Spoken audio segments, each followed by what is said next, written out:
What the hell did I just watch?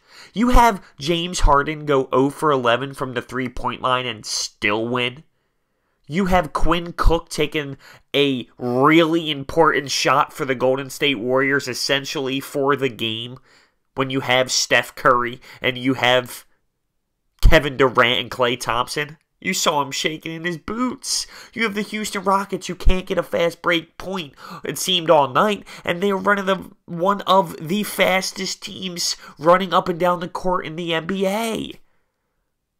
You have no Andre Iguodala again. This game was just awesome to watch, don't get me wrong, but kind of mind-blowing in some aspects. Before we begin, hit that thumbs up button, subscribe, comment down below with your thoughts and opinions. Don't forget, at 1,500 subs, we are giving away a Lids gift card. This game was so close. The Rockets end up winning by 4, 98-94, to take Game 5 and the series lead at 3-2. I actually can't get over it. You have Clint Capella in the first half having a solid start. He blocks Draymond Green. He blocks Kevin Durant. And he's been a little bit quiet in this series, but he makes some noise early on in this game. You have the Houston Rockets taking the first run and getting up on the board and doing what they need to do. But the Golden State Warriors respond. They crack at it. They do what they do. And they start scoring. And at the halftime, it was a tie ball game. You have James Harden struggling from 3 all night long. Like I said, he goes 0 for 11 from 3, and he wasn't afraid to shoot it all night. Wasn't afraid to keep popping it. You would think at one point it would fall. Chris Paul in the first half, very, very quiet. He only had 2 points. But just wait till the back end. I mean, the back end for him was disgusting. I'm talking about late shot clock expiring, pull up 3 when he's fading away, and then, giving a shimmy right in Steph Curry's face while he's backing up. Just absolutely insane. I loved it. The way he's playing. I've mentioned this before. The attitude with CP3 is something that I haven't seen before. Obviously, we all haven't. We haven't seen him to this extent, this deep in the playoffs, but it's crazy.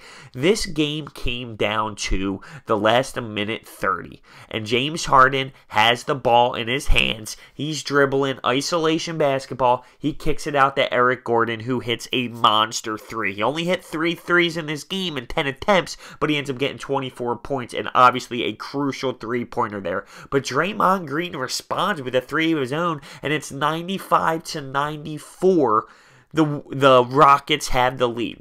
CP3 then takes it to the rack, and he misses the ball. He misses the basket, but he grabs his hamstring. He couldn't even make it back to the defensive side of the floor for the most important possession of the game. So what does that mean for Game 6 and Chris Paul? That's saying something. I mean, if he can't even get back on defense for that play, that's insane. On top of that, I mentioned it before, Quinn Cook takes the shot. You have Kevin Durant, Klay Thompson, all these players, and Quinn Cook is taking the shot. He misses, and then Houston has an opportunity with some free throws. It doesn't go their way. So the Warriors have another opportunity.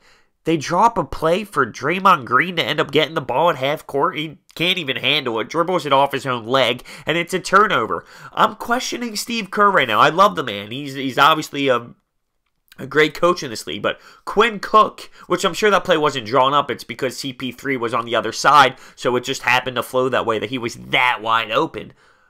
But Draymond Green at the end of the game, why is he getting the basketball like that? Why?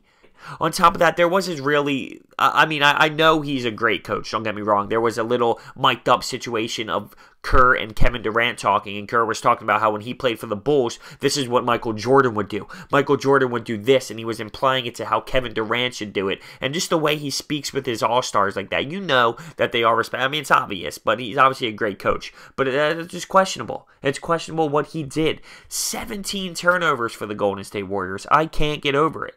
I can't get over it.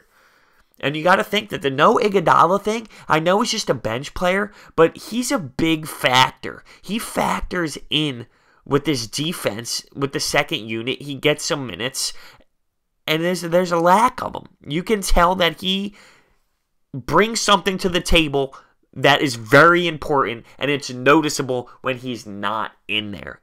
I'm shocked that this happened. I mean, Houston won again. Kevin Durant had 29 points, Steph Curry had 22, and Klay Thompson had 23. At the end of the day, that doesn't mean anything because they lost the basketball game. Now they're going into Oracle with their backs against the wall, and they need to win. I can't get over it. I'm so surprised that this isolation basketball against the Golden State Warriors are working. And what's crazy, even crazier, is what James Harden went through tonight with that not hitting a single three-pointer and going 0 for 11. Ended the night with 19 points, finding his way to the free throw line, 5 of 21 shooting. Chris Paul, 6 of 19 shooting. It's outstanding that they found a way to win this ball game. It really is. So moving forward, I mean, with Game 6, you have to question CP3 and his health. Am I wrong?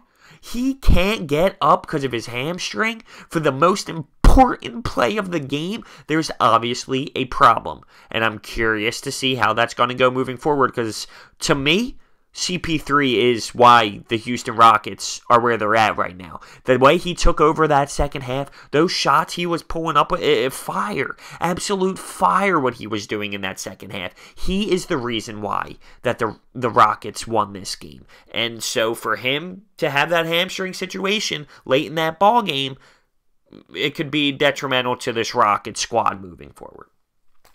Make sure you hit that thumbs up button, subscribe, don't forget about that giveaway. Comment down below your thoughts and opinions. Thanks so much for watching. I'll see you next time.